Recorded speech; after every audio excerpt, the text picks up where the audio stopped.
Assalamualaikum warahmatullahi wabarakatuh. Hai teman-teman semuanya.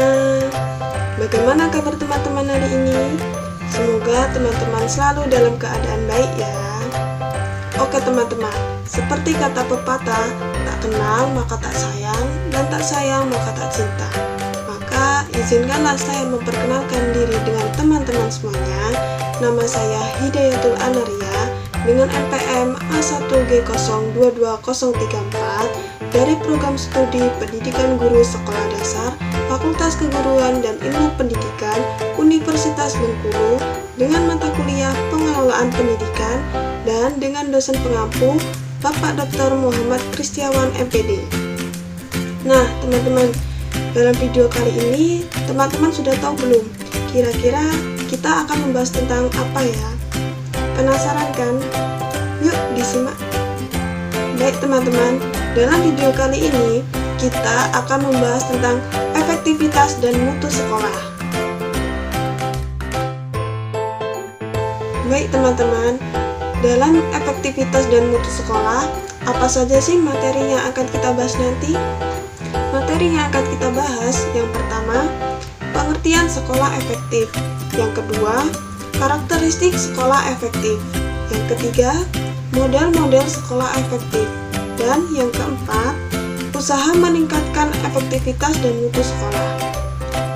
Oke teman-teman, yuk kita masuk ke pembahasan materi yang pertama, yaitu pengertian sekolah efektif. Apa sih yang dimaksud dengan sekolah efektif itu teman-teman?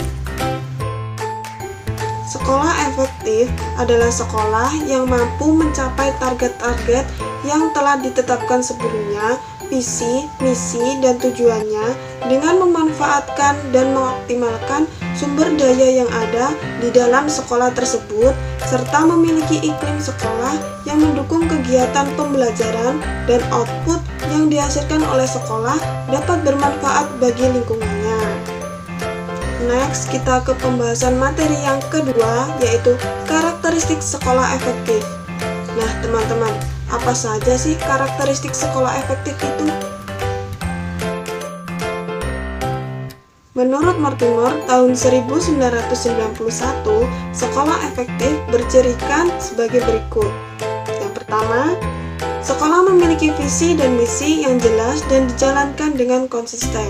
Yang kedua, lingkungan sekolah yang baik dan adanya disiplin serta keteraturan di kalangan pelajar. Yang ketiga, kepemimpinan kepala sekolah yang kuat. Yang keempat, penghargaan bagi guru dan staf serta siswa yang berprestasi. Yang kelima, pendelegasian wewenang yang jelas. Yang keenam, dukungan masyarakat sekitar. Yang ketujuh, sekolah mempunyai rancangan program yang jelas. Yang kedelapan, sekolah mempunyai fokus sistemnya sendiri. Yang kesembilan, pelajar diberi tanggung jawab. Yang kesepuluh, guru menerapkan pembelajaran yang inovatif. Yang kesebelas, melakukan evaluasi yang berkelanjutan. Yang kedua belas, kurikulum sekolah yang berancang dan terintegrasi satu sama lainnya. Dan yang ke-13, melibatkan orang tua dan masyarakat dalam membantu pendidikan anak-anaknya. Dalam konsep standar nasional pendidikan, maka sekolah efektif harus memenuhi standar-standar sebagai berikut. Apa saja? Yang pertama, standar isi. Yang kedua, proses pembelajaran. Yang ketiga, kompetensi kelulusan. Dan yang keempat, standar tenaga pendidik dan kependidikan. Yuk lanjut lagi ke pembahasan materi yang ketiga, yaitu model-model sekolah efektif. Nah teman-teman, ada berapa sih model-model sekolah efektif itu? Dan terdiri dari apa saja? Oke teman-teman, model-model sekolah efektif itu ada 3. Yang pertama, model tujuan. Model ini berangkat dari persepsi bahwa sekolah adalah sebuah organisasi.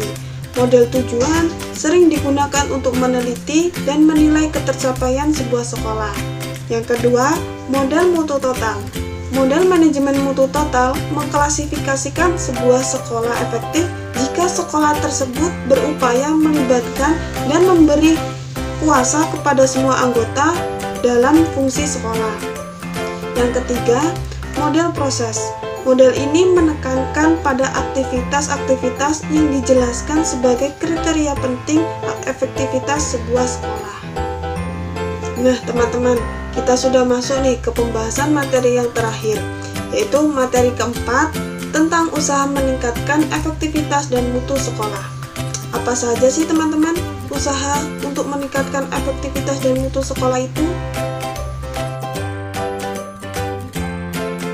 Menurut Daryanto tahun 2006, bahwa usaha untuk meningkatkan efektivitas dan mutu sekolah dapat dilakukan dengan cara sebagai berikut. Yang pertama, school review merupakan suatu proses di mana seluruh komponen sekolah bekerja sama, khususnya dengan orang tua dan tenaga profesional. Yang kedua, benchmarking merupakan suatu kegiatan untuk menetapkan target yang akan dicapai dalam periode tertentu.